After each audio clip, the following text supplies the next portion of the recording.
G'day everyone, Blake Spooner. I'm here with Natalie Lennon from Two Sides Accounting. Now what would you call this? Would you call this like a bit of a 2026 budget brief? Budget review? Recap. Budget recap. Yeah. Obviously, the Albanese government brought out their budget for 2026. Yeah. And like this isn't, it's not legislation, it's not, no, not yet, set in stone just yet, but a budget that was very property focused. Well, was it? Which we're going to discuss. Well, we're already having a debate. Yeah, it seems to be anyway. It seems to be very property focused. Yeah. There were some pretty big announcements, but let's go through the basics, right? It seems that this budget is designed to help people get into the market. It's a first home buyer based budget. We'll go through the basics of it, but sort of like straight off the bat, what's your thoughts and who do you think it's going to benefit? Who do you think it's going to not help? Well, I think the only people that are actually not really impacted by this budget are the boomers, although they're probably slightly impacted.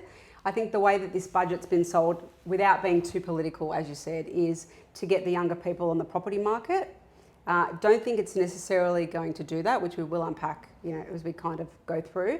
Basically, it's targeting anyone who's got a small business, anyone who's trying to get ahead through investment, because it's not just property they're coming at all types of investments, so shares, crypto, all those other things. And so I think a lot of people are actually affected by this budget, more so than I've seen in my 20 years of being an accountant. Like there's more tax legislative changes in this budget than I've seen my whole career. Yeah. And when you say affected, not necessarily affected in a good way. No. Maybe affected in a bad way. We'll go through all the points and then we'll sort of talk about the pros and cons to each one of the announcements. I want to start with the $250 tax offset for workers.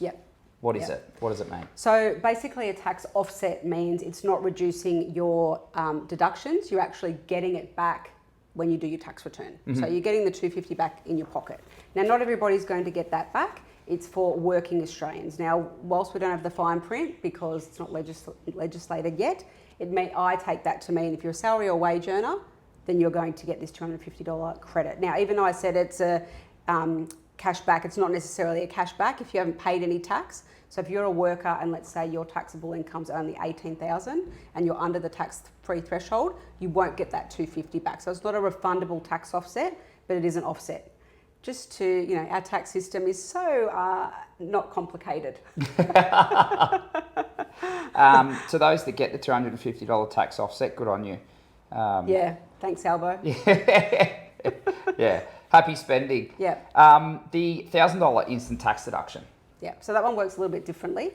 That one I think is a good piece of legislation because it's simplifying doing your tax return. So at the moment that limit is $300. So you can claim up to $300 of work-related deductions without receipts. Once you go over the $300, then you have to have receipts for everything. So basically means you can claim up to $1,000. And I think it's really good for business owners because traditionally a lot of their expenses are paid through their company. And so they don't usually claim much in their tax return. So they're going to get the $1,000 deduction. Now, remembering that $1,000 does not mean $1,000 in your pocket. Depends on your tax rate. Okay, so what does that mean? So if you're a high income earner and you're on the top bracket, so the 47%, then you'll get 40 cents in the dollar back. Gotcha. Yep. Right. Fantastic. Yep. Big one, negative gearing. Yep. Now, before we go into sort of what has been proposed by the Labor government, can you sort of give us a brief on what negative gearing is? Yeah. So negative gearing, basically what it does is you would buy a rental property with the hopes that you're going to get that capital growth. And so you're willing to be cash flow negative for a number of years because you're getting that capital growth that you're going to be taxed on later on. So the negative gear means you've got your rental income and your associated costs, so not your loan repayments, so your interest, your rates and taxes, your management fees, your land tax, all those types of things, they're going to exceed your rent. So you're actually making a loss throughout the year on that property, and so you get a tax break for that. So that loss gets allocated against your other income and it brings your tax rate down. So essentially, if I was on a $150,000 salary and my investment property was costing me out of pocket $20,000, my taxable income would then be $130,000. Yep. Right. Yep. Right. So this scrapping of the negative, or talking about the scrapping of the negative gearing, Yep. who's that going to affect? So it's going to affect a lot of people. So contrary to the government's, commentary, I think it's going to affect first home buyers because, what we see in the Sutherland Shire is we see it's very expensive to buy your first home as an owner-occupier. But if they buy it as a rental property and they do what's called rent vesting, they've got a bit more serviceability because they've got that extra negative gear, they're saving on tax. And so they're being able to get into that property market quicker by rent vesting. So it's going to affect them.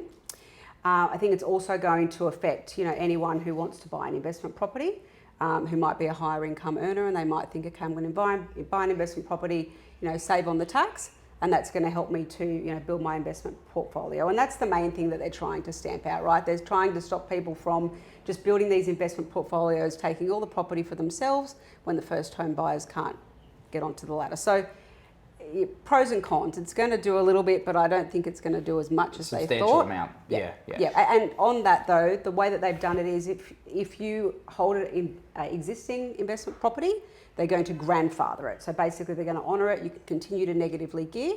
You just can't negatively gear if you purchase a property after budget night. Although if it's a brand new property, you will be able to negatively gear. Right. So they're trying to encourage the investment on the brand new properties for the negative gearing and leave the potentially cheaper homes for the first home buyers. So essentially, if this legislation comes into place, and it would be from the 1st of July 2027. So that's the other weird thing. They're saying that it kicks in on budget night, so 12th of May, 2026, but then they're giving you a whole year. So if you purchase a property... To go on a spending spree? Well, I don't even know the rationale behind this, right? So you let's say you buy a property now. They're saying you can negatively gear it until 30 June next year. But then once the 30 June next year comes around, you can't negative gear it anymore. Right. So why bother? Just say from now you can't do it. So if this does come into place, it doesn't affect existing investors. It's going to affect those from when it's bought into bought into government. From then onwards, it's going to affect anybody looking to invest from that point onwards. So from that point onwards, they're saying that this is going to take investors out of the market and it's going to give the first home buyers more opportunity to purchase. Now, like as somebody that works locally in the property industry, buying and selling, but selling properties to first home buyers. Yeah, what are you seeing on the ground? The biggest competitors for first home buyers, I've found, majority of the time, is other first home buyers. Yeah.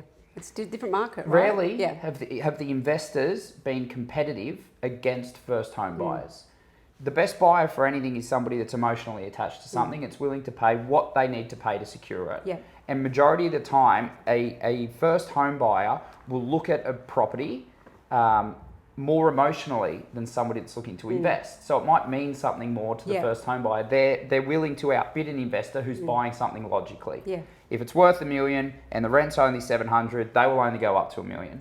But a first home buyer might see it and they see the value. They're going to be there for 5 years. They might live in it, and they'd pay $1.025, $1.050. So the biggest I've found from my experience, the biggest competitor for first home buyers is actually other first home buyers. And I found that the investors are more inclined to buy different assets to first home buyers. I found so. I think if this gets brought into place, the first home buyers are going to be competing for the same properties, and it's going to be incentivising the first home buyers to move into those properties. So if we take the 2-bedroom apartment market in the whole Sutherland Shire, you're going to have the first home buyers buying those properties and moving into them, which is going to take those properties off the market for rent, and it's going to most likely potentially going to increase the rental return or the rental values in the area. Which it's just going to have a slide-on effect. Well, that's the thing, right? So let's go have a little bit of a history lesson. I wrote some things down here. So 1985, so I think I was 1 year old and you probably weren't even born yet. I was a twinkle in my old man's eye. Labor scrapped negative gearing. Then in 87, 2 years later, Labor reintroduced it because guess what it did? It caused higher rents and a shortage of housing. And what do we have right now? Higher rents and a shortage of housing. So, we're trying not to get political here, but it's really hard not to. Oh, it's got nothing to do with politics. No, it's about the people, the young people. The people in the homes. Let's stop all the 30 and 40-year-olds who have worked their butts off to now finally start investing. And now it's gone. Yeah. So they're talking about levelling the playing field, but basically they let all the boomers keep all the investment properties, and then all the younger people like us who are now ready to start investing, it's like, nope, sorry, pull that out from under us.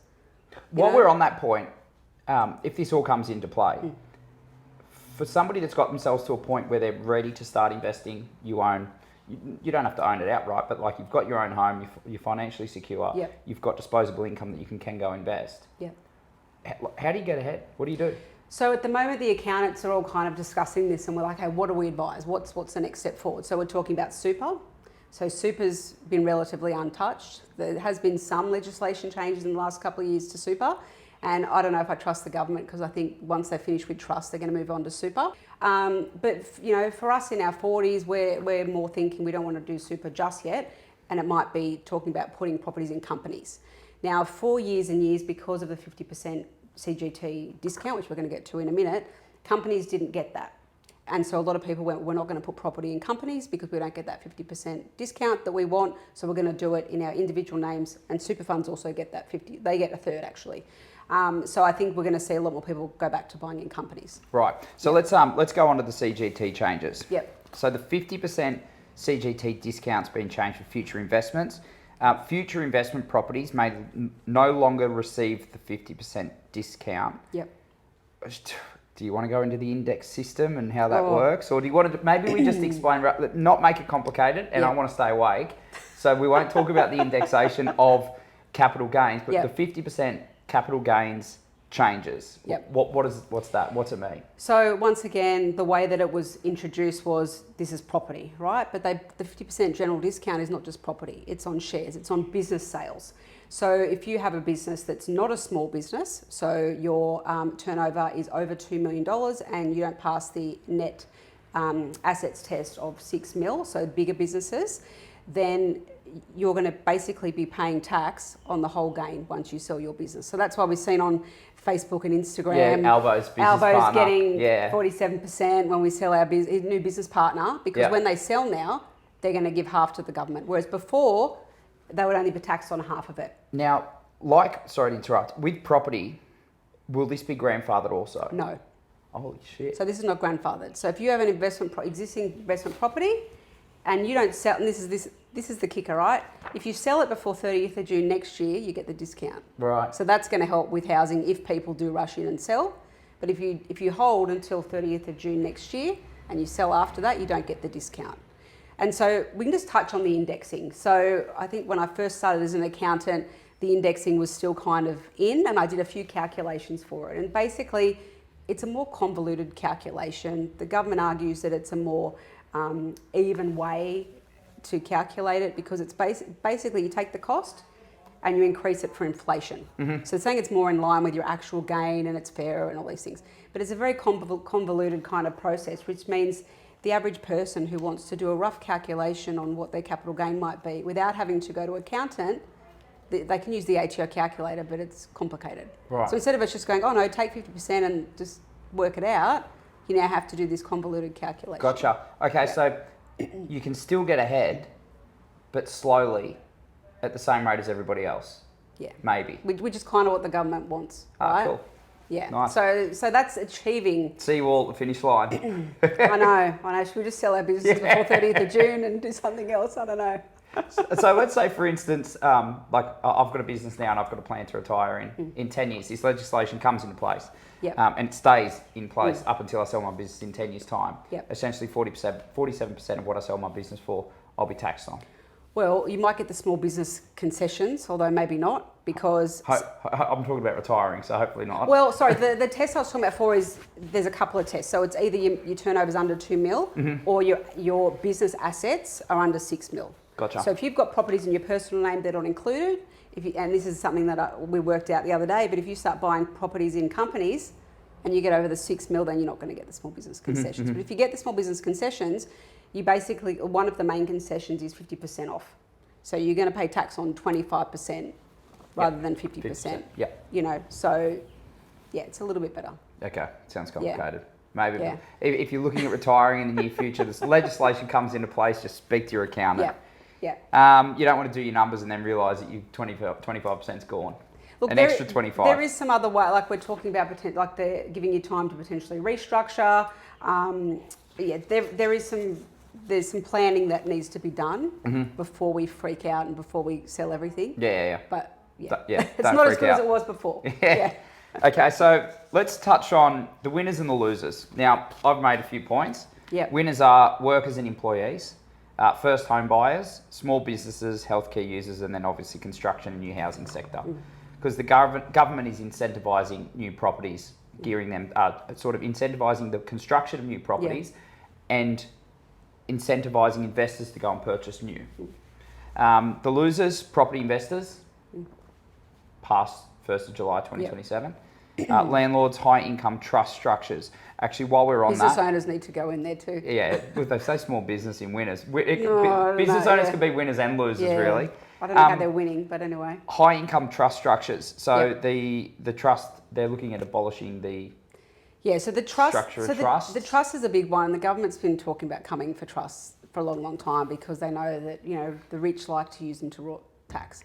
But in my experience as an accountant, we've got a lot of small business clients that operate their business through a trust. And some of the times they operate it through a trust, husband and wife, and potentially they're not taking wages because they can't afford to pay the super, and they're splitting that income between the two of them, which they're allowed to do, and potentially their tax rate's under 30%.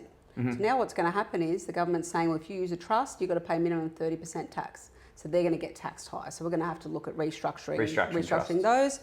And there's a lot of, other ways people do use trusts to try and, pay less tax by distributing to companies. Minimising. Minimising tax that they're not going to be able to do anymore. And also, not securing assets, but having assets.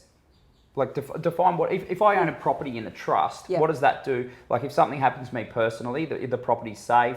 How does the trust structure it's sort of protected, right? So if let's say for example, you get sued and your insurance doesn't cover you. Let's say you've done something dodgy. If you had a whole lot of assets in your personal name, they can come for you. But if they're in a trust, they still can possibly come for you, but it's a lot more difficult. Right. That's the easy version. So if let's say for instance I own a few properties in a trust. If the legislation's passed, would I look at changing the way that those properties are owned? So it depends on the tax rates, right, on the beneficiaries. So if you look at the trust and you go, okay, we're distributing, husband and wife, we're paying more tax, we're paying over the 30%, then potentially you don't need to restructure. So basically what we're saying is, speak to your accountant, ask them what your average tax rates are. Is there any restructuring that potentially needs to be done? Because the government said they're going to, provide some rollover relief to restructure. Couple of years before we freak out and start moving things, and especially before we start moving businesses to Dubai and Bali and all those things that I've seen pop up lately. Yeah. Everyone's going to Bali. Or Singapore. Yep. Singapore seems all right. Yeah. Is there a beach in Singapore? There's a man-made beach. Let's go to the questions. We've already answered question number 1. That was, if I got a business that started before the new reforms or sell it in 5 to 10 years, will I be able to claim 50% CGT? No deal. You won't. No deal. I like that. Yeah, no deal. How will investing in company structures benefit investor property purchases? So the way that it will benefit the individual or the property purchasers would be companies pay tax at 25%, right? So if you're negative gearing, it's probably not going to be as good because the negative gear is going to be trapped in that trust, that company now, and you won't be able to do anything with it until you sell that property, or if you have multiple properties in one company, which usually we wouldn't recommend you do, but if you did and one was positive and one was negative, then you can offset those losses against that. You just can't offset them against other income. And there is also some other strategies whereby you can, before you go doing any of this, definitely get some advice, but you can draw money from your, personal name, so maybe it's from your home, you're drawing equity out, and then you lend that money to the company. So then you're claiming the interest because you're basically investing in that company. Right. So then you can claim that interest in your tax return like a negative gear and have the property in a company. And the person that would give you advice on that is your accountant? Your accountant. Yeah. All right, so this is a long question.